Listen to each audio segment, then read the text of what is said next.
professores de Sociologia e Filosofia, o professor Judson, que vai nos ajudar muito aqui na Geografia, e o senhor Paulo Cícero, meu amigo, que vai falar um pouco da história. Combinado? Então vamos lá, com vocês aqui a galera da Filosofia. Bom dia, gente. Meu nome é Rodrigo, sou professor de Sociologia no Elite. Agora, como vocês mesmos escolheram, né, a gente vai começar a falar sobre Karl Marx, a Escola de Frankfurt e o Foucault, que é bem possível de cair neste ano, né? O Marx, principalmente, ele é sempre cobrado, tanto em filosofia quanto em sociologia e até mesmo em história. E para a gente compreender a estrutura filosófica e sociológica de Marx, a gente inevitavelmente tem que compreender o básico de Hegel. Então, só para relembrá-los um pouco aí da estrutura hegeliana, a estrutura dialética. Só que Hegel é um idealista. E o Karl Marx ele vai absorver a compreensão histórica hegeliana, só que de modo invertido. Por quê? Porque para Marx, Hegel compreendeu a história de forma invertida e totalmente idealista. Ou seja, para Marx, o que prevalece mesmo na análise das relações humanas é o materialismo. Por isso que a gente chama isso de materialismo histórico, ou seja, a matéria que estabelece a consciência. É a partir da relação minha com o meio material, ou seja, os processos de produção, que irei criar a minha concepção de mundo. Portanto, a forma do homem, de Marx compreender o ser humano é justamente a partir do conceito do Homo faber. Homo faber, o homem que fabrica, o homem que trabalha, o homem que produz. Portanto, todo esse processo de desenvolvimento histórico para Marx, ele se dá através da dialética, que se inicia a partir dos conceitos lá compreendidos por Hegel de tese e antítese, só que agora é rico e pobre, porque é um processo econômico. É um processo econômico que vai ditar as normas sociais, no caso, e não mais uma concepção idealista, né, como pressupunha lá o Hegel. Então, através dessa nova dialética entre rico e pobre, que os meios de produção vão ser modificados, e a partir da modificação dos meios de produção, que o ser humano também vai se modificar. Porque, para Marx, o trabalho ele modifica o meio no qual o homem se insere e o próprio ser humano. Então, todas as criações dos seres humanos, elas acabam por modificá-los. É isso que eu quero que vocês compreendam. Então, o materialismo dialético aqui, que o Marx vai chamar de luta de classe, né? A história humana é uma luta de classe, luta porque é uma dialética, é justamente essa contraposição que vai se perfazendo no decorrer da história, ela está conectada diretamente com o âmbito material. Então, todo o meu pensamento, todas as minhas crenças, toda a concepção que eu tenho da realidade, ela é uma consequência justamente da forma como eu lido com a realidade material. Tá? Então, nesse sentido, o Marx ele acaba invertendo Hegel.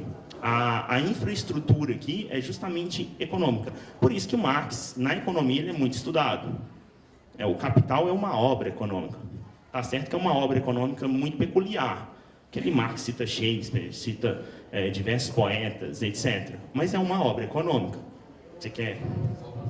É uma obra econômica. Então, todo o âmbito material, segundo Marx, deve ser considerado a partir das relações econômicas do ser humano. Então, existe aqui uma base, que é a infraestrutura, como eu estava dizendo, e a superestrutura, que será toda a consequência da forma como eu lido com o meio. Então, para Marx, não são as ideias que mudam a forma do ser humano de pensar, de agir, etc. Mas justamente o contrário. É modificando a relação do homem com o meio que, obviamente, eu modifico as ideias que eu tenho sobre o mundo. Por isso que a concepção é inteiramente materialista. E é óbvio que um dos conceitos mais tratados aqui nas provas, né, é a mais-valia, a concepção de mais-valia. Porque, para Marx, a mais-valia é justamente aquela diferença que surge entre o que se produz, no caso de um proletário, ele produzir muito mais do que receber em troca. Então, nesse sentido, a mais-valia ela vai ser essa diferença absurda que há entre o que um proletário faz e o que ele recebe. Ele recebe muito menos do que o que ele faz, tá? Bom dia a todos. Bom, então, continuando, e aí nesse sentido, dentro da óptica materialista do Marx, e o conceito de infraestrutura, superestrutura e mais-valia.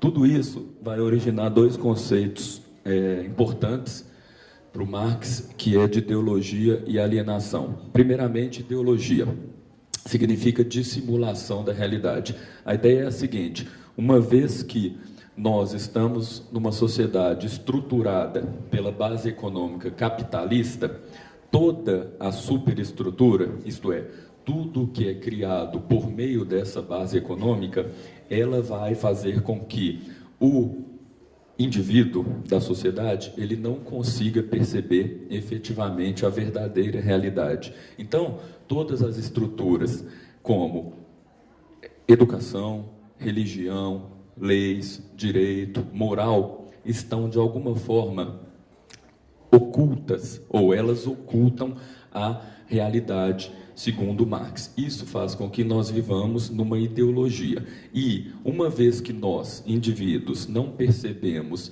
que nós vivemos numa falsa realidade, nós somos alienados, porque, nesse sentido, nós não perceberemos que sofremos mais-valia e, consequentemente, nós não perceberemos que nós somos explorados. Então, o alienado é o proletariado que não percebe que é oprimido. Fazendo uma associação com o Hegel, que o Rodrigo falou, que é fundamental você ter a base hegeliana para você entender o Marx. O alienado não consegue perceber a dialética do senhor e do escravo. Isso lá do Hegel, que o Marx transforma em o senhor burguês e o proletário, ou o escravo, o proletariado. Então, quando nós não conseguimos ter a emancipação da consciência, que o Hegel já falava lá atrás, só vai ocorrer por meio do trabalho. E o Marx fala, até aí tudo bem, mas como que nós vamos conseguir a emancipação da consciência dentro da infraestrutura capitalista? Impossível. Então, só é possível acabar com toda essa questão aqui da ideologia, da mais-valia, da alienação, por meio da luta de classes. Então, esse é o Marx. Sim? Já vamos passar para a escola de Frankfurt, porque... Peraí. Marx, uma coisa que vocês têm que saber também é que, para Marx, todo valor dos produtos é um valor de uso, viu, gente? Então, para ele, a questão lá do fetichismo, que nós atribuímos mais valor a um produto por fetiche, tá? O que é fetiche? É quase um processo mágico mesmo. Você vai estabelecer um valor maior de acordo com o produto por causa da sua marca. Então, por exemplo, é o exemplo que eu sempre uso em sala. Se sai uma camisa da mesma fábrica, uma com a mesmíssima camisa, um com o slogan da Nike e a outra sem o slogan da Nike, você vai dizer que a camisa que saiu com o slogan da Nike ela tem mais valor, tá? Porque há uma relação de fetiche ali. Porque ao vestir aquela camisa com aquele slogan, você vai ser mais bem aceito em determinado lugar, etc. Então, sob esse ponto de vista, o valor para Marx dos produtos é um valor de uso, tá? O que John Locke discordaria tremendamente, mas isso é um outro assunto. Beleza, eu vou dar outro exemplo também do fetichismo da mercadoria e da reificação do trabalhador aqui na Escola de Frankfurt. A ideia é a seguinte: Escola de Frankfurt não necessariamente é uma escola, tá? Por mais que exista ainda a instituição lá na Alemanha, mas é mais uma corrente de pensamento. Essa corrente, ela tem como os principais fundadores, vamos dizer assim, Adorno e Horkheimer, é o que eu coloquei aqui para vocês. Tem outros, tá? Uns mais na área da linguagem, o Benjamin, outro na área da estética, o Marcuse, mas enfim, vamos ficar com esses caras aqui, porque eles pegam eles criam um dos principais livros de filosofia política do século XX, que é a Dialética do Esclarecimento. 1944 esse livro, tá? Eu falo com meus alunos que caiu uma questão onde tem Escola de Frankfurt, ou Adorno, ou Horkheimer, ou teoria crítica. Deixa eu ver se eu coloquei para vocês aqui. Não, né? Teoria crítica, coloquei ali. Primeira coisa, teoria crítica é um outro nome da Escola de Frankfurt. Então, a primeira coisa que vocês têm de pensar se caiu ou caíram esses termos é Marx. Não é à toa que nós elaboramos esse tema aqui, o Marx e depois a Escola de Frankfurt. No senso comum, eles chamam esse troço de marxismo cultural, ou marxismo do século XX. Porque a ideia é a seguinte: quando Marx escreve o Capital, mais ou menos 1850, e a Dialética do Esclarecimento, 94 anos depois, o capitalismo mudou pra cacete. É muito mesmo. Então, ele vai dar uma nova roupagem ao capitalismo diante dessa nova realidade. E a ideia aqui é a seguinte: a primeira coisa que você pensou, então, é Marx, e a segunda coisa que você pensou é Kant, porque Kant é o pai desse termo aqui, esclarecimento. O Kant falou, mais ou menos, no artigo de 1790, chamado O que é o Esclarecimento, que os seres humanos, os indivíduos, ali no ápice do iluminismo, um ano depois da queda da Bastilha, nós já temos todas as ferramentas suficientes para atingirmos o esclarecimento. E aqui vocês têm de entender esclarecimento como verdadeiro conhecimento. Nós, seres humanos, já conseguimos viver cada vez mais próximos do verdadeiro conhecimento. Ora, qual que é a consequência natural e necessária disso? Logicamente, a tendência é o mundo evoluir. 1790, e aí você puxa até o Hegel aqui, né? A evolução hegeliana, evolução espiralada de Hegel. E aí esses caras escrevem um livro em 1944. O negócio é o seguinte, kantianos, 1850, Revolução Industrial 2.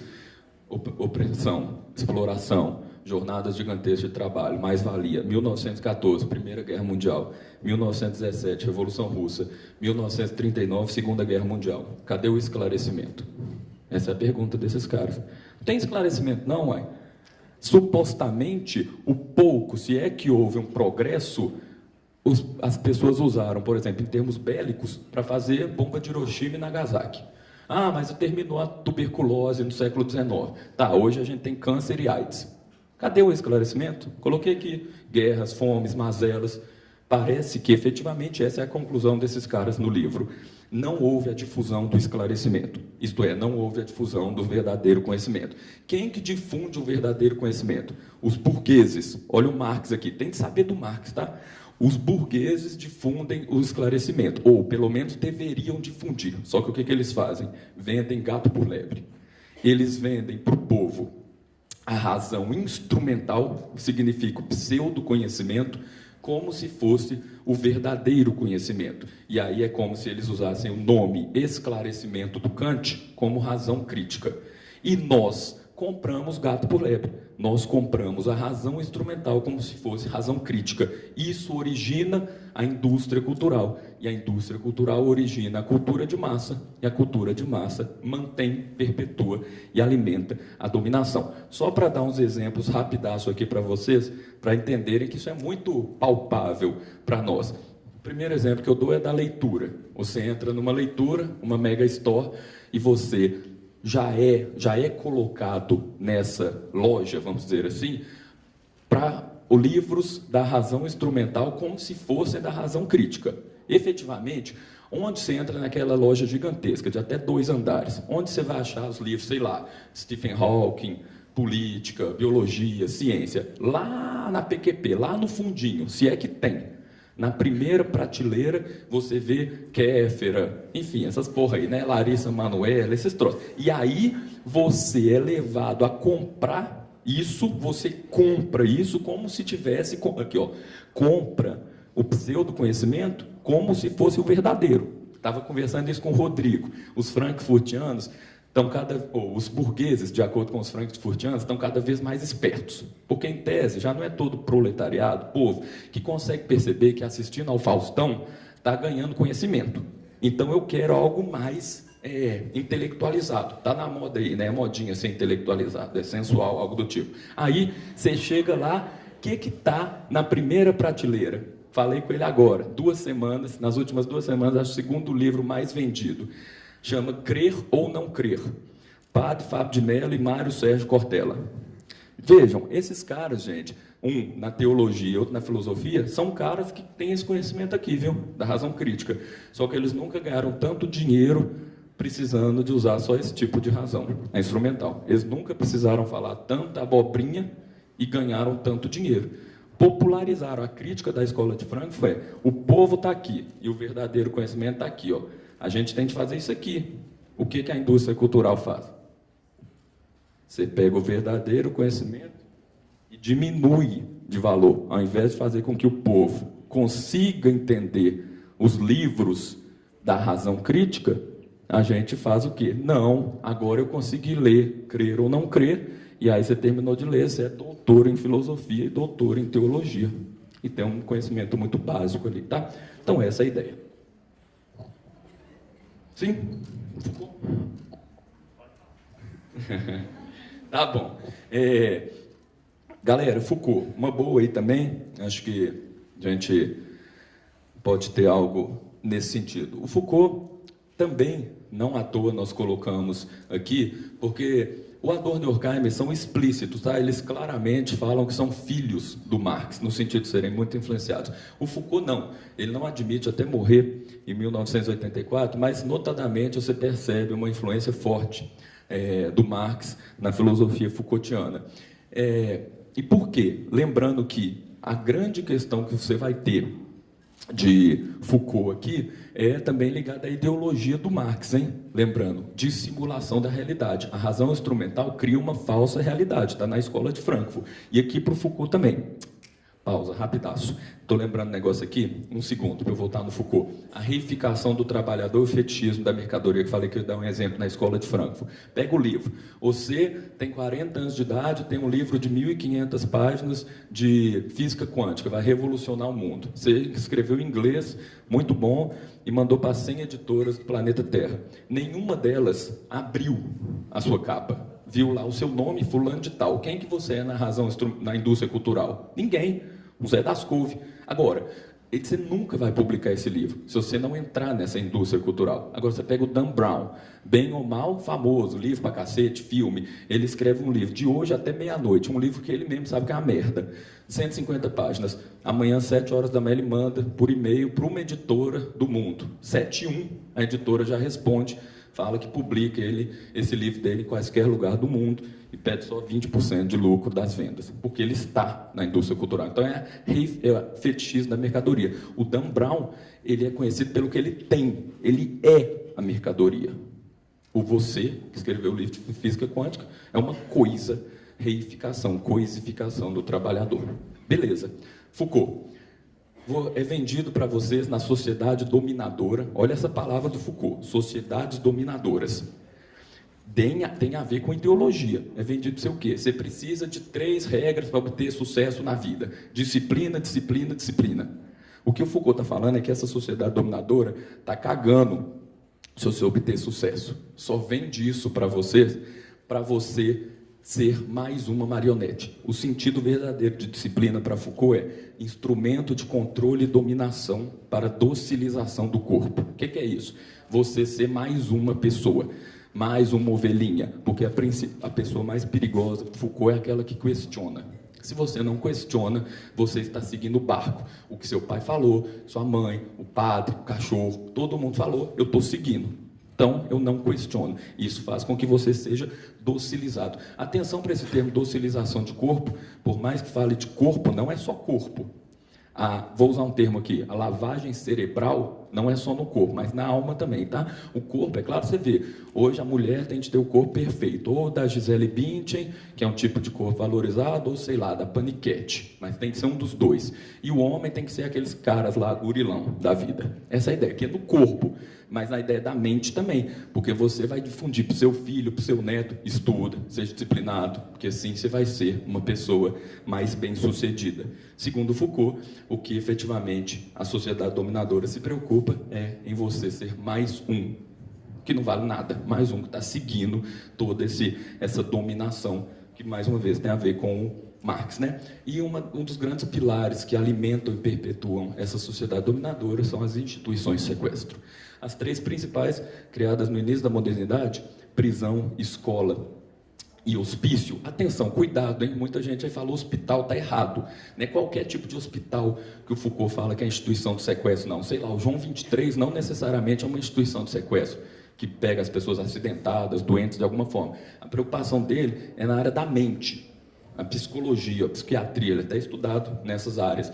São os doidos, é o hospício, é o manicômio. Não é qualquer tipo de hospital. Por quê? O Foucault fala que essas instituições são criadas no início da modernidade, a escola fala que ensina, a prisão fala que ressocializa, e o hospício fala que cura. Só que o Foucault fala que elas foram criadas única e exclusivamente para disciplinar. Olha a ideia da ideologia aqui de novo, hein?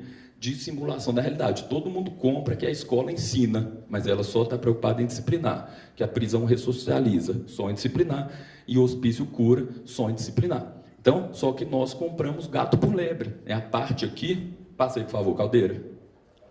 Acabando agora. A parte da ética.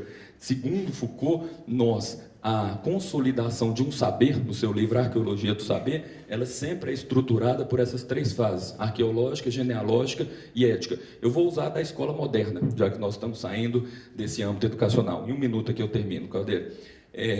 Quando você pega a escola moderna, criada mais ou menos no século XVI, na arqueológica, eu não tenho esse saber, que eu estou chamando de escola moderna, uma questão educacional na sociedade, sistematizada. Como é que o Alexandre o Grande deu aula para Aristóteles? Tipo uma aula particular, escola de Platão. Eram peripatéticos, pessoas andando e conversando. As escolas com classes seriadas, primeira série, segunda, terceira, de filosofia, química, só surge no século XVI. Que vai nascendo aos pouquinhos ali na Gênese, origem, a partir da escolástica. Universidades criadas no século IX na Itália, vai estruturando o saber, nasce a educação moderna, a escola moderna. E agora, desde então, nos últimos 4 séculos, isso é vendido como se fosse a melhor coisa do mundo. A ética, que é dominação. Se eu chegar para vocês e falar, meu filho não vai estudar numa escola moderna, sei lá, vai estudar em homeschooling, o pessoal quer me matar. Porque tem que estudar, a escola é a melhor coisa do mundo. O meu avô falou com meu pai: estude, seja disciplinado, você tem uma vida menos ruim que a minha. Meu pai cresceu, teve uma vida parecida com meu avô. Falou comigo: estude, seja disciplinado, você tem uma vida menos ruim que a minha. Eu cresci, tenho uma vida pau a pau com meu pai. Vou falar para meu filho: estude, seja disciplinado, você tem uma vida menos ruim que a minha. E aí você vai perpetuando. Sim, beleza. Valeu.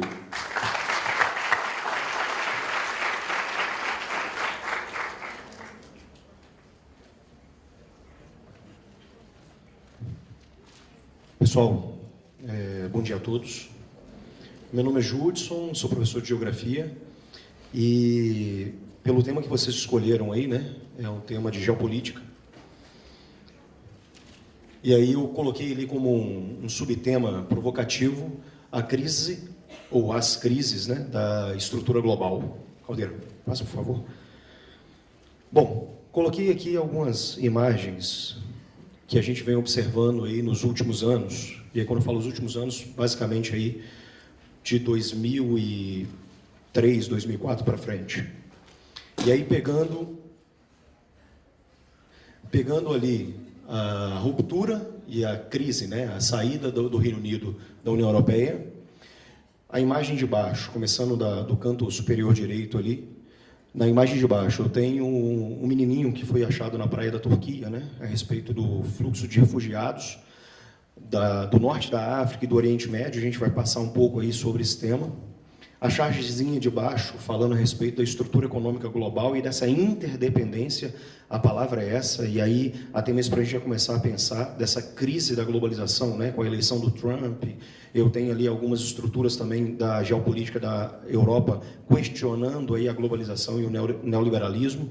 Então a gente vê essa interdependência ali das economias.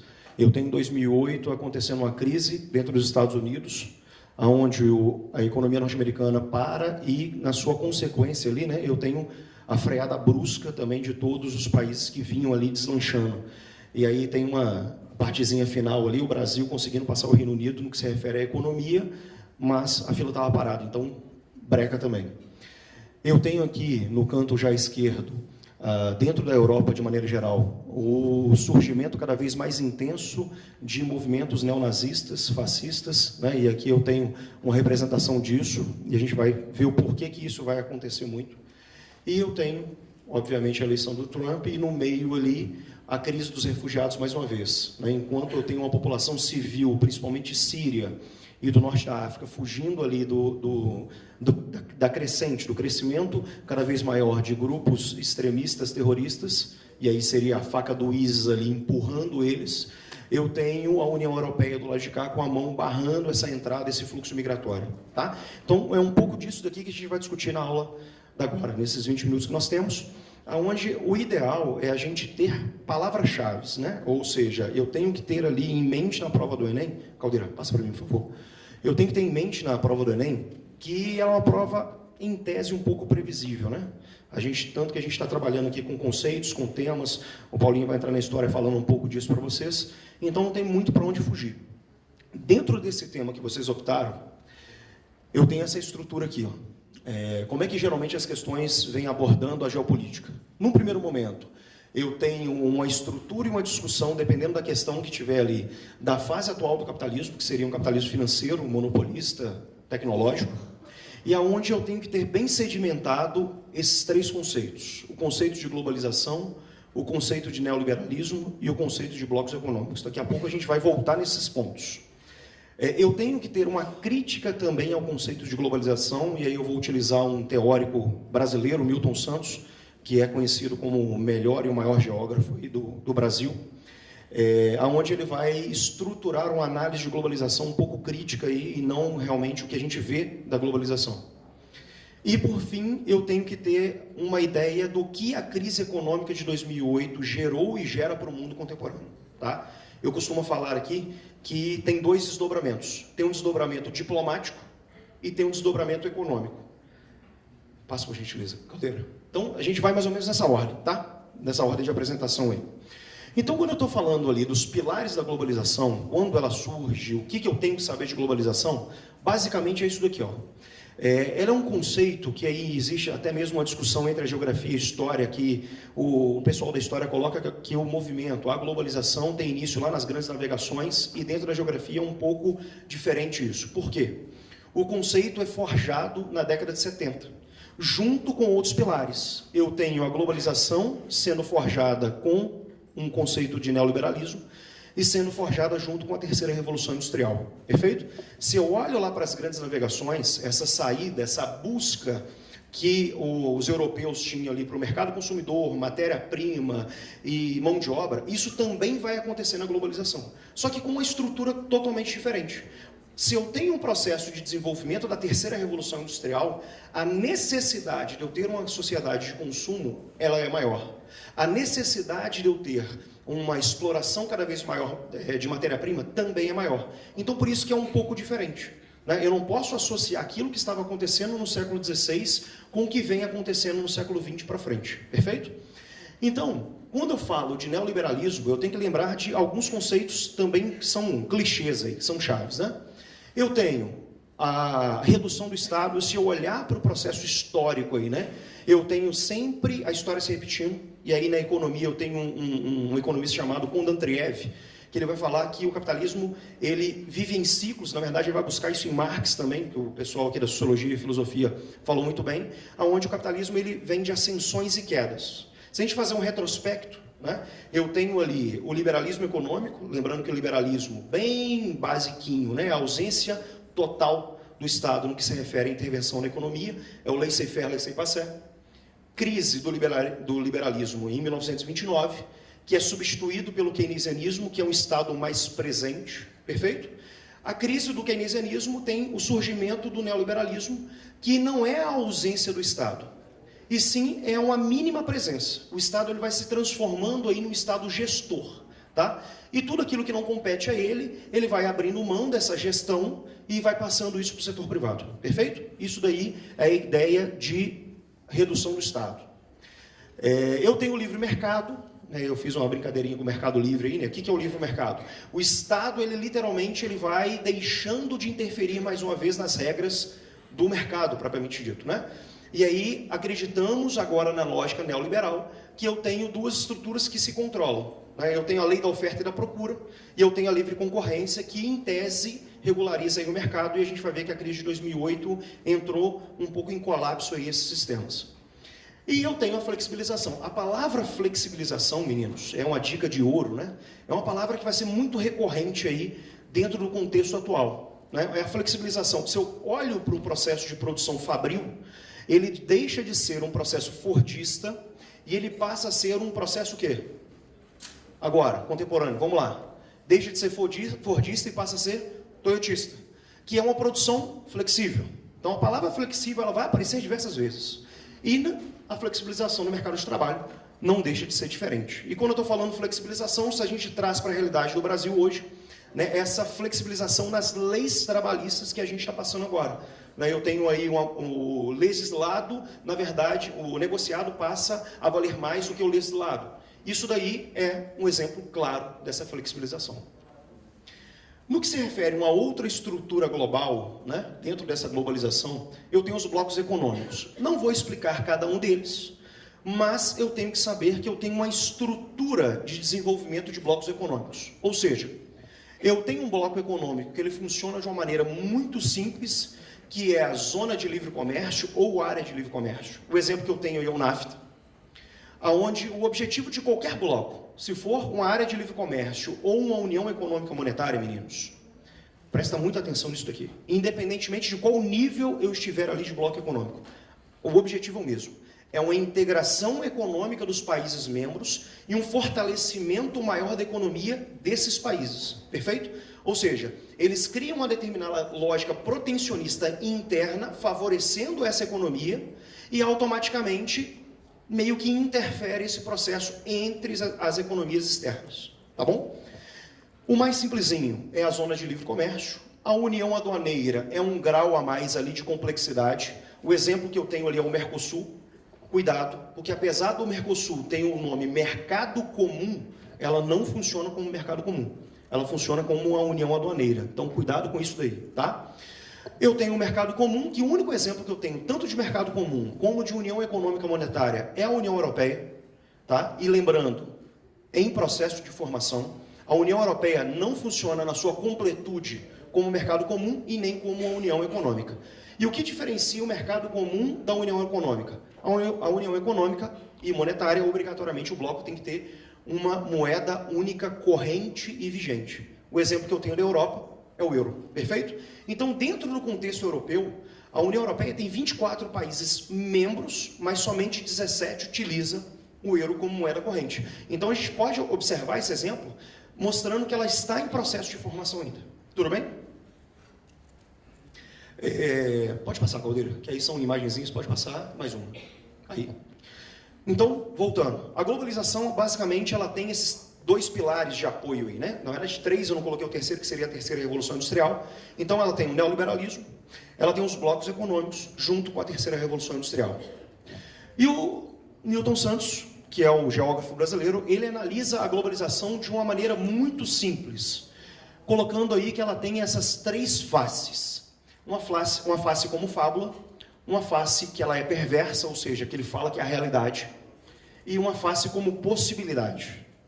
Então, o que a gente, quando a gente fala de globalização, né, se a gente tivesse um tempo maior para isso aqui, falei de globalização, pensem numa primeira palavra que vem na cabeça da gente. A gente vai pensar em tecnologia, integração, diminuição do espaço, enfim, pensando geralmente em coisas positivas. Tá? A grande maioria das coisas que vem em nossa mente são as coisas positivas. E o Milton Santos ele vai falar que isso é uma globalização como fábula, a historinha que nos é contada, que eu vou construir uma aldeia global, por isso que eu trouxe essa primeira imagem aqui, onde tudo vai estar interligado, interconectado, realmente a distância entre as pessoas e os países vão reduzir. Eu posso pegar meu smartphone aqui agora e estar assistindo a aula, conversando com um amigo que está no Japão, lendo um texto que foi publicado agora no jornal que está na Europa e assim sucessivamente. Isso realmente acontece? Acontece, tá? Só que aí ele vem aqui para a globalização como perversidade. E qual é o intuito? Ou, na verdade, as pessoas de maneira geral, todo mundo tem acesso a esse desenvolvimento tecnológico? Não, não tem. Né? E aí ele vai falar que a realidade é mais perversa do que a gente percebe, do que a gente vê. Porque quem tem acesso a esse desenvolvimento tecnológico é um grupo seleto de pessoas que estão dentro de um grupo seleto de países. Repetindo, é um grupo seleto de pessoas que estão dentro de um grupo seleto de países. Perfeito? Ou seja, seria uma minoria de uma população ali que tem realmente acesso a esse desenvolvimento tecnológico. Perfeito? E se a gente pega um dado mais rápido para a gente entender isso, até que nos últimos anos, o número de pessoas que morriam de fome no mundo vinha diminuindo. Este ano aumentou. Ou seja, pelo processo de desenvolvimento tecnológico que eu tenho, a cada ano que passa nós batemos recorde na produção de alimentos. O Brasil bate recorde todo ano na produção de soja, na produção de laranja, na produção de café, na produção de carne bovina e assim vai. Perfeito? Mas ao mesmo tempo, nós também estamos batendo recorde em pessoas que estão morrendo de fome. Então existe um descompasso e que realmente essa tecnologia não é acessível a todos. Nunca antes na história da sociedade houve tanta concentração de renda. O ano passado batemos a marca de 50% de toda a renda mundial concentrada na mão de 1% da população mundial. Né? E aí ele vem exatamente destrinchando essa globalização como uma ferramenta do capital para essa concentração cada vez maior de renda. Tranquilo? E por fim, eu tenho aqui a globalização como possibilidade. O que seria isso? Eu teria a sociedade tomando isso como consciência. Eu vou pegar aqui um pouco a fala do Lucas, né? Se a gente sai ali dessa discussão bem superficial de filosofia, de sociologia, de mundo de maneira geral, apropriamos disso de verdade e temos condições de discutir, a possibilidade de uma transformação social é maior. Tranquilo? Caldeira, mandei. Bom, tudo isso que a gente está discutindo agora, eu estou sedimentando as bases do capitalismo. Perfeito? Só que chega um determinado momento, que eu citei um exemplo de um economista aqui, que é o Kondratiev. Ele fala que o capitalismo ele cria suas próprias crises. E a crise de 2008 não foi diferente. Tá? Eu tenho aqui do lado de cá, do meu lado esquerdo, as duas imagens que vão ilustrar aí essa crise de 2008, que é uma crise no setor imobiliário norte-americano. Tá? E é uma crise produzida por dois motivos principais. É importante eu saber quais foram os motivos que tiveram ou que levaram à crise de 2008. Primeiro, o empréstimo de juros flutuantes, essa palavra tem que ficar na cabecinha de vocês, empréstimo de juros flutuantes para uma população classe média, que é conhecida aí como subprimes, tá? Vai aparecer esse conceito. E aí, por que eu tenho uma combinação aí não tão legal? Eu tenho uma classe média norte-americana, onde o poder de compra dela é muito alto, mas ao mesmo tempo ela está muito endividada, porque ela paga plano de saúde, ela paga a hipoteca da casa, ela paga a prestação do carro, ela paga viagens todo mês, ou seja, mesmo ela tendo um bom salário, o salário dela está todo comprometido ali com financiamentos. E se eu crio um empréstimo de juros flutuantes, o próprio banco ou essas empresas, né, que fazem esses empréstimos, pode reajustar os juros a qualquer momento. E se esses juros aumentam, eu estou falando que a prestação da casa faz o quê? Também aumenta. E se eu tenho toda a minha renda comprometida pagando contas, qualquer porcentagem que aumentar na prestação da minha casa, eu não tenho condições de pagar o meu aluguel ou de pagar minha hipoteca. E aí eu deixo de ser ali um pagador em dia e começo a ser um inadimplente. Está fazendo sentido isso, meninos? Está tranquilo? Então, continuando. Só volta aí, Caldeiro. E qual é a reação que eu tenho aí, principalmente dos países da Europa, né? O que é chamada aí medida de austeridade fiscal? Olha a primeira charge ali. Eu tenho quanto à Grécia, lembrando que a Grécia foi o país que mais sofreu com a crise dentro da União Europeia. Quanto à Grécia, todas as opções estão na mesa. Tesoura, machadinho, faca, bisturi, serrote, ou seja, cortar. E a pergunta que fica é, aonde será esse corte? Os cortes, geralmente, dentro de uma estrutura neoliberal, estou fazendo um link aqui com o slide anterior, na grande maioria das vezes, será em setores sociais. Educação, saúde, moradia, geração de emprego, segurança pública. Vamos fazer esse link da Grécia em 2010 com o Brasil atualmente. Lembrando que a crise chegou no Brasil, né? Eu tenho um carrinho do Brasil e batendo também naquele engarrafamento. Se a gente olhar a postura que o governo atual vem tomando no Brasil, também é de cortes em saúde e etc.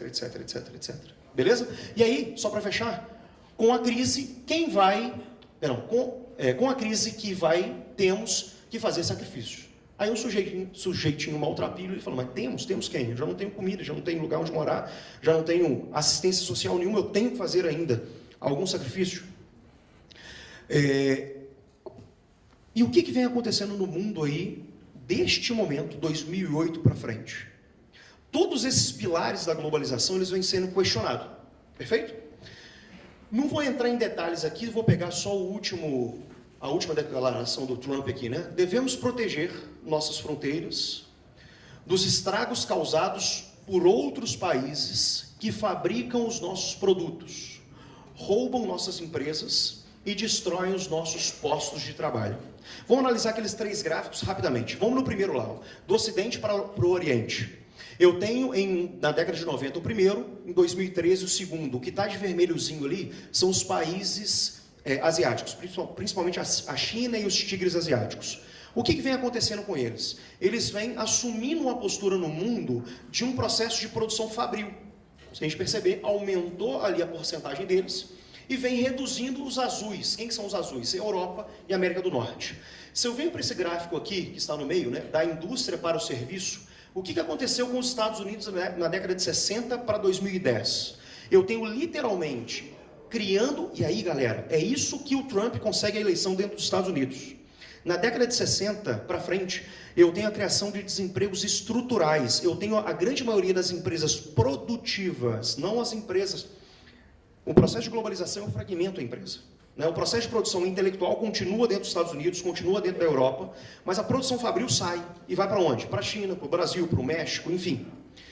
E aí o que vai acontecer dentro dos Estados Unidos? Eu tenho esse fim de um trabalho no setor secundário dentro da indústria e eu tenho uma terceirização dos empregos. A população sai, deixa de trabalhar no setor secundário e passa a trabalhar no setor terciário.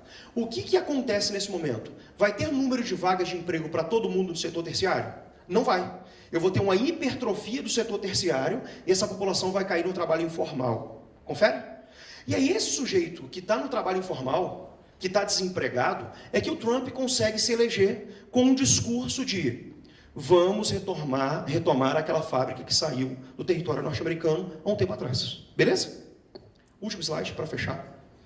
Como consequência aí, o que nós temos nos Estados Unidos e no mundo, né? Eu tenho uma crescente aí de uma identidade nacional, né? E aí olha como é que as coisas começam a ser abaladas. Eu tenho um discurso global ali sendo um discurso integracionista, redução ali das fronteiras, uma identidade nacional questionada, o Brexit, né? Ou seja, saída do Reino Unido da União Europeia. Quem votou a favor? Uma população mais velha. Quem votou contra? A população mais jovem. Então eu tenho ali essa quebra de paradigmas, perfeito? Onde a globalização prega essa integração, mas ao mesmo tempo agora eu tenho um discurso mais nacionalista surgindo no mundo. Automaticamente eu tenho a intensificação desses dois conceitos, a xenofobia, a aversão ao estrangeiro, se eu tenho uma discussão, se eu tenho uma tentativa desse nacionalismo, e a islamofobia especificamente dentro da Europa. Lembrando que islamofobia é a aversão a uma população, uma etnia específica, perfeito? Uma etnia que cultua o Islã como religião. E eu tenho ali a possibilidade da suspensão do espaço Schengen. O que é o espaço Schengen? A livre circulação de pessoas dentro da Europa. Tá? Até foi questão aí do último simulado, se eu não me engano, essa imagenzinha aqui da Angela Merkel passando ali, fechando as portas ali da União Europeia. E, por fim, a ampliação do muro de Tijuana. Confere? Beleza? Passei, Caldeira. Eu tenho 2 exercíciozinhos aí, eu não vou gastar tempo, falta um só. Então, não vou ler o tema não, tá? Só vou no ponto específico, para não demorar muito tempo. O texto aí está falando de um processo de produção de uma mercadoria qualquer, onde é produzido no Japão, é controlado ali pelo México e França, Coreia, etc, etc. Falando dessa diversidade de contatos de países na produção de uma determinada mercadoria. A viabilidade do processo de produção ilustrado pelo texto pressupõe o uso de. Então, se eu estou falando ainda de uma estrutura global, eu tenho essa, devido ao desenvolvimento do transporte, telecomunicações, eu consigo pulverizar essa indústria de uma maneira maior e mais interessante no território. Que a alternativa, se eu não me engano, é a letra D. Passa aí, Caldeira. A organização de redes. O que significa essa organização de redes? É um fluxo maior de pessoas e mercadorias acontecendo devido ao desenvolvimento dessas tecnologias. Passa aí só para dar um tchauzinho para os meninos. Mais um. Mais um. Aí. Meninos, boa prova. Todo mundo está preparado, então energia positiva para todo mundo, tá? Um beijo no coração de cada um de vocês e pela disposição de vocês estarem aqui num domingão de manhã assistindo a nossa aula. Tá joia? Valeu!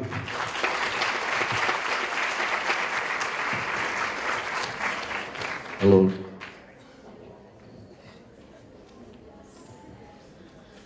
Gente, bom dia para todos.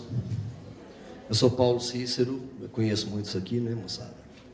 E o tema que vocês escolheram foi aquele que eu achei que seria o menos escolhido.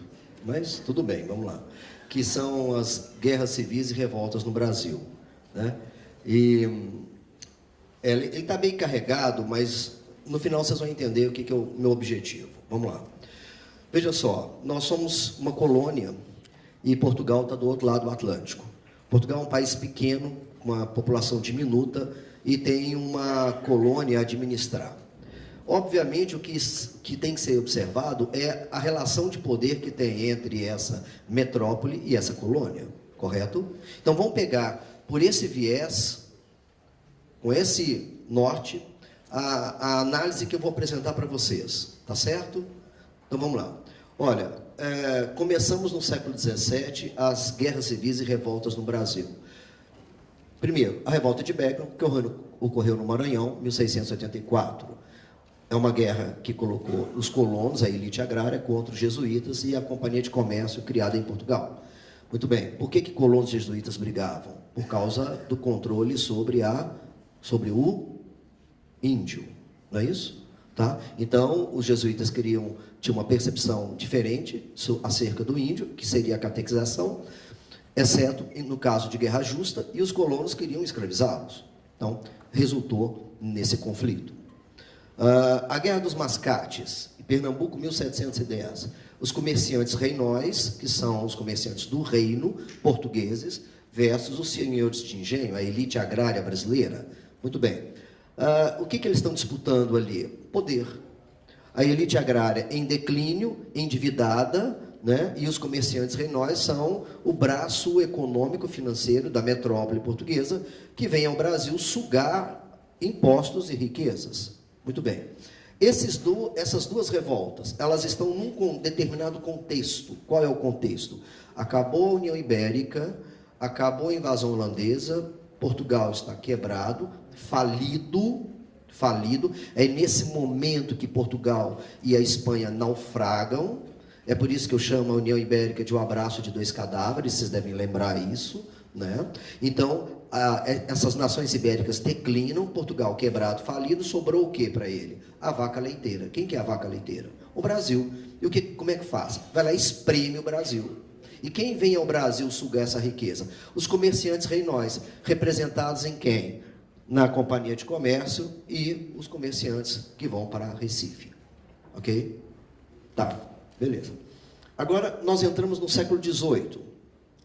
Qual é o contexto da Guerra dos Emboabas e da Revolta de Vila Rica?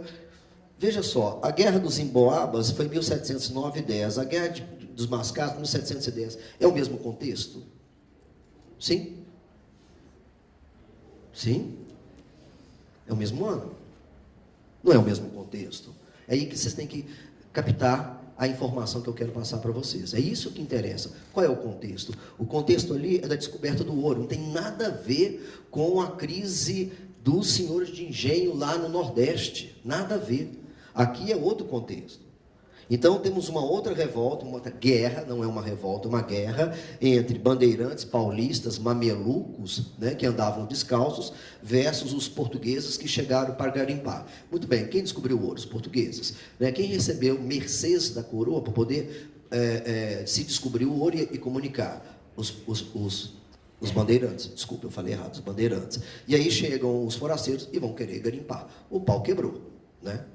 Uma revolta de disputa de poder interno. Aí pensa uma coisa, quem é que... veja, de quem é o ouro? De quem é o poder político? É da coroa. Tá, mas o que nós temos? Dois grupos privados disputando o poder. Dois grupos privados, dois partidos privados disputando poder. Por que isso ocorre? Ocorre por causa da fraca presença política da coroa no Brasil. Quem chega primeiro na área mineratória? São os forasteiros ou as instituições de poder? Os forasteiros. Então, isso mostra que o cenário é de fraca presença da autoridade régia na área mineratória. Beleza? Tá. A outra revolta, Vila Rica. Qual o objetivo? Por que ela ocorreu? Instalação das casas de fundição. Qual é o contexto? Ouro. Por que ela ocorreu? Porque a coroa queria impor uma maior extração, uma extração do imposto de forma mais eficaz. O que revela isso? O poder particular privado dos potentados locais, ouçam essa expressão, dos potentados locais, ou seja, dos poderosos locais, versus quem? Versus a coroa. Beleza. Pronto. Continuamos no século XVIII. Duas revoltas separatistas. Inconfidência Mineira, Inconfidência Baiana. É o mesmo contexto? Não é mais. Já é o século XVIII, vivendo o quê? A difusão do iluminismo, a crise do antigo sistema colonial, a crise das monarquias absolutistas, né? A entrada do pensamento do despotismo esclarecido no Brasil. Isso tudo leva a um questionamento. Por que ocorreu em Minas primeiro? Porque é onde a tributação era muito mais acirrada. Tudo bem? Né? E na Bahia? Por quê?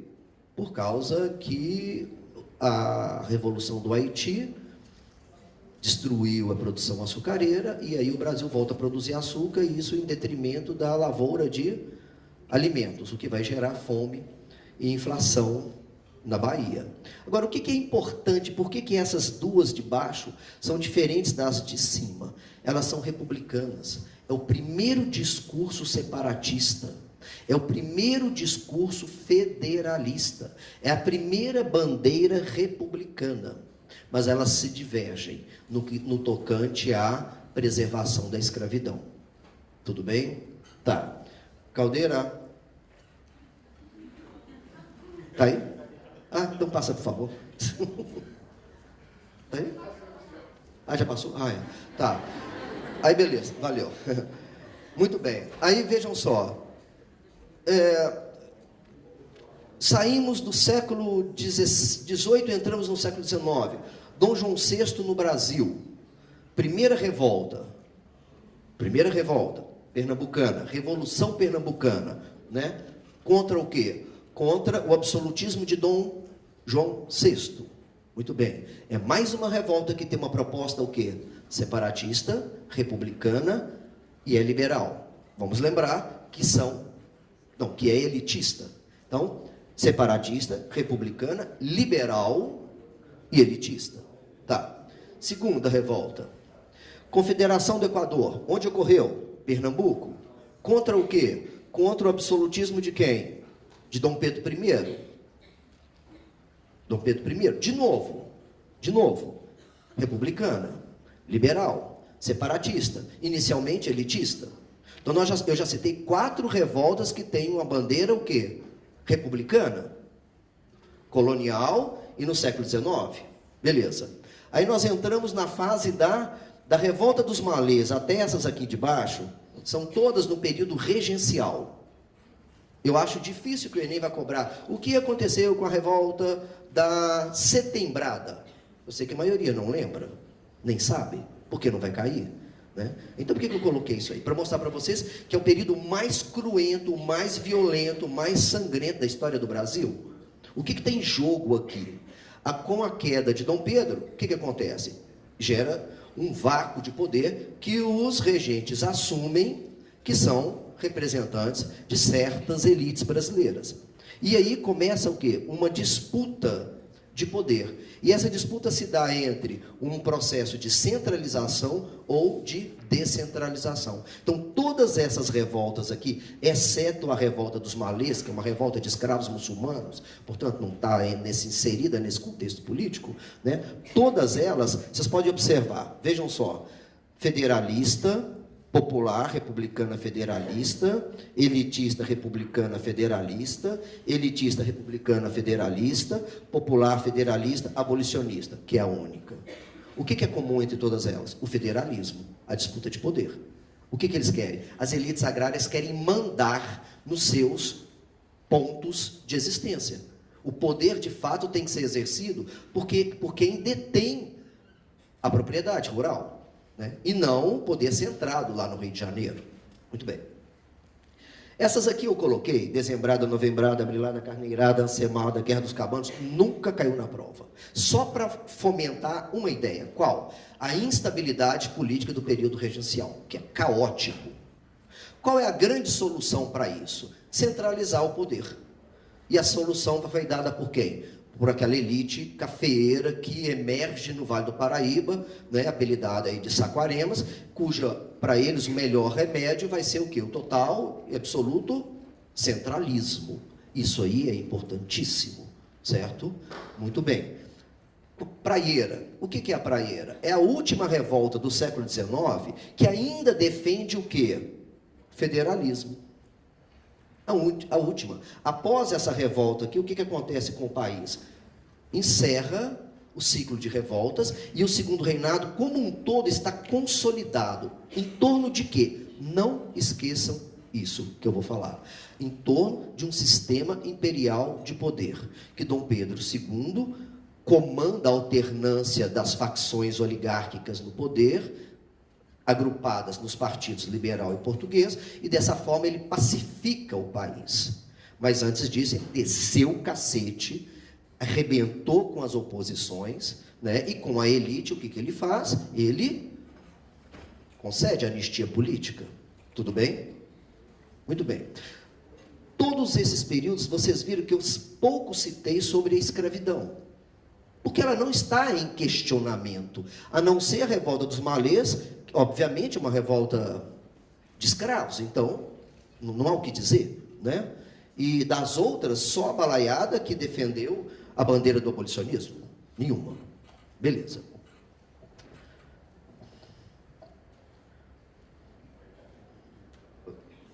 Bom, aí a coisa muda.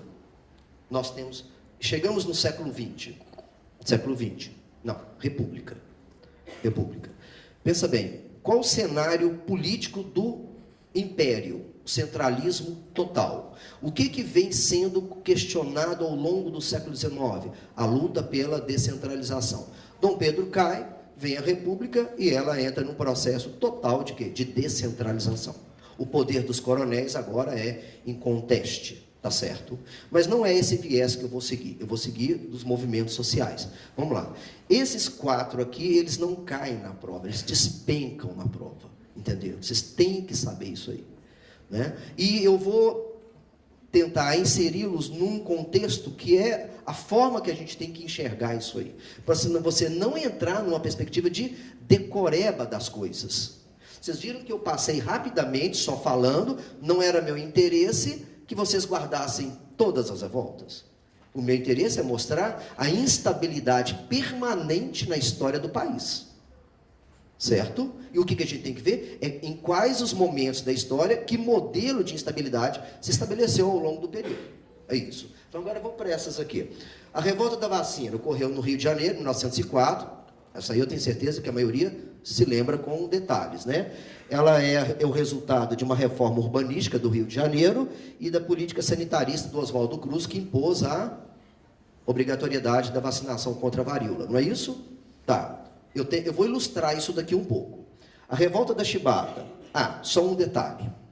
Essa população... por favor, passa para mim. Bom, passa. Não, volta. Isso. Para aqui, por favor. Aonde? Aí onde está? Não, Caldeira, mais para frente. Desce. Aí. Aqui é o ponto de partida para vocês entenderem as 4 revoltas. As 4. Vejam só. Qual que é a diferença, para os alunos que já viram essa foto, não respondam. Qual a diferença dessa foto para aquela? Eu vou dar alguns segundos. O que ela mostra, qual a diferença das duas? Não é que uma está em pé e outra está sentada. Uma tem sombrinha, a outra não tem. Não é. Uma tem 2 meninas, outra tem um menino. Não é. A diferença, você sabe qual que é? Oi. Pode falar. É isso aí, perfeito, bacana. Essa aqui é escrava, aquela ali não é escrava. Tudo bem? É só isso. Ou seja, isso é tudo, é tudo. Então eu pergunto para vocês, até aí, o marco divisor da sociedade brasileira era a liberdade. Não é mais, acabou. Agora começa o racismo, juridicamente falando, porque os negros têm os mesmos direitos que os brancos. Portanto, se os negros são segregados, é porque os direitos estão sendo desrespeitados. Isso é racismo, que na Constituição de 1988, pela primeira vez na história do Brasil, foi considerado como crime inafiançável, né? Que é um significado, um avanço na sociedade. 1988, vamos pensar nisso. Muito bem. Aí, Caldeira, desce. Não. Passa. Como eu vou dividir a sociedade agora, se a liberdade já não é mais a linha divisória? Não é mais. Como que eu vou fazer? Eu vou usar o ideário da Belle Époque. Eu vou importar esse conjunto de ideias que vem da Europa, que exaltam o quê? A superioridade biológica, racial, caucasiana dos brancos, fundamentada por uma base científica, digo, pseudocientífica. Vocês estão compreendendo? Sim? Beleza. Então, conclusão. O ideário da Belle Époque vai sustentar a construção de um novo divisor social, o racismo. Agora, isso não é conversa de professor de história de cursinho. Isso é estudo comprovado nas leis. Vocês querem ver um exemplo? Capoeira era crime na Primeira República. Hoje é patrimônio cultural. Dava prisão para quem praticasse a capoeiragem. Isso está na lei. Por quê? Isso era negro. A capoeira é negra. Então, tudo aquilo que se refere ao universo negro, mulato, tem que ser excluído. Compreenderam? Tá. Dessa forma, você exclui os que não são identificados com o padrão civilizador de comportamento que veio da Europa. Então, todo mundo que não se comporta como branco tem que ser excluído. Com os valores da sociedade branca, tem que ser excluído. Tá. Oi? Ah, sim. Pode passar. Não, então pode passar isso aí que eu já falei. Isso, vamos lá. Aquele slide anterior é o que eu acabei de explicar para vocês. Isso aí é o quê? Curti isso, está escrito, né? O que esse povo está fazendo? Lógico. O que esse povo está fazendo aí? Está morando aí. De onde vem essa massa? Gente pobre. Onde é isso? No centro do Rio de Janeiro. A maioria que está aí dentro é o que? É negro. Sabe por quê? Porque quando aboliu a escravidão, os negros foram enxotados para fora das fazendas e falaram assim para ele, vai embora, tchau, você não queria liberdade? Agora vai viver a liberdade. Se vira para se sustentar. Né? Chutou para fora. Para onde a massa vai? Qual era a região do Brasil de maior concentração escrava? Região cafeeira do Vale do Paraíba. E para onde essa massa foi? Para o Rio. Morar nas favelas e nos cortiços. Tudo bem? Tá. Aí, o que representou a reforma urbanística do Rio de Janeiro? A segregação do espaço físico urbano. Lugar de pobre é na periferia. Lugar de rico é no centro da cidade.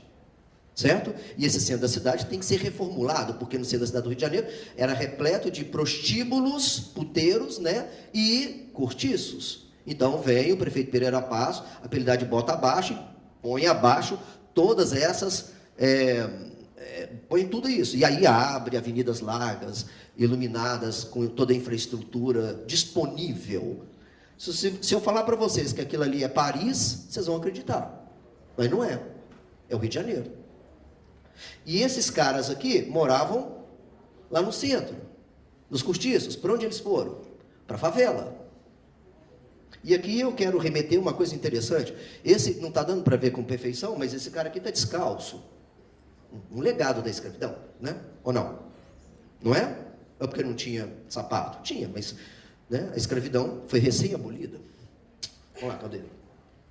Bom, tá aí aquela imagem de uma forma mais... Pronto. Não, pode passar essa. Essa. Revolta da Chibata. Certo? A Marujada não é a elite da Marinha. A Marujada, formada a maioria por negros, mulatos, muitos analfabetos, muitos filhos de mães ex-escravas, certo? Esse cara do meio é o João Cândido, que liderou essa revolta contra os castigos físicos ainda existentes na Marinha. O que faziam com a Marujada? Amarrava o cara não num tronco, porque não existe mais, mas num poste lá do navio, ou lá do quartel da Marinha, e descia o chicote no cara. Exatamente como era feito no Pelourinho, durante a escravidão. Então, o que representa isso? A permanência de quê? De uma visão escravocrata. É um legado da escravidão. Vamos lembrar que a escravidão foi abolida há poucos anos. Não, só um minuto. Você deu um minuto para eles? Espera aí. Eu tenho direito à tréplica, né? Vamos lá. Guerra de Canudos. Movimento messiânico. Né? Hoje os meninos aqui falaram de... que todo mundo busca um Messias, um Salvador da pátria, não é? Né? Isso é perigoso, hein? E aqui, esses caras buscavam, mas eles tinham uma razão, por quê? Porque eles viviam uma pobreza miserável, famintos, são sertanejos que vão atrás do Antônio Conselheiro buscar o quê? A redenção, a salvação material e espiritual. Onde é isso? Bahia. Se vocês olharem com muita atenção, a maioria aqui, não só, mas grande parte é de negros. E com a abolição da escravidão, o que aconteceu? Aumentou o desemprego. É engraçado falar isso, né? Tá? Guerra dos Pelados. Já ouviram falar? Já ou não? Guerra do Contestado. Beleza? Tudo bem? Ou seja, é uma guerra que ocorreu em Santa Catarina, também um movimento messiânico, tá? Em que a população vai atrás de um Messias para defender a terra em que eles moravam, porque eles estavam sendo expulsos pela construtora por uma madeireira que estava ligada à construção da estrada de ferro que cortou Santa Catarina. Muito bem. Negros. Certo? E para encerrar, essa foto. Onde é? Observe. O que seria isso aí? O que seria isso? Uma escola, não é? Ou um orfanato, não é? Não é isso? Pode ser? Pode, beleza. Mas não é não. Não é não. Isso aí são meninos que trabalham numa fábrica têxtil, no Brasil, no início do século. Olha para vocês verem se tem negro. Tem muitos. Não só negros, né? Bom, aí para eu encerrar, é uma... Não, pode passar, Caldeira, por favor, mais uma. Não, acabou? Acabou, Bom, essa questão aqui é aquela questão que eu falei para vocês da criminalização da prática da capoeiragem. Muito bem, onde eu quero chegar com isso, moçada? Para encerrar aqui a minha fala. Vocês viram que acabou a escravidão, foi necessária a construção de um outro muro, um muro divisor. E esse muro, ele se perpetuou até pouco tempo, e ainda existe hoje. Então, o meu objetivo é mostrar esse lastro histórico da realidade contemporânea. Vocês observarem aqui, quantos negros tem nessa sala? É a minoria. É a minoria. Né? Onde é que nós temos uma dívida histórica com essa realidade aí? É lá no passado, lá na abolição da escravidão. Mesmo que alguns falem que isso é um discurso vitimista, eu discordo realmente. Tudo bem? Tá bom? Então é isso, moçada. Obrigado. Boa prova para vocês. Tá legal? Valeu.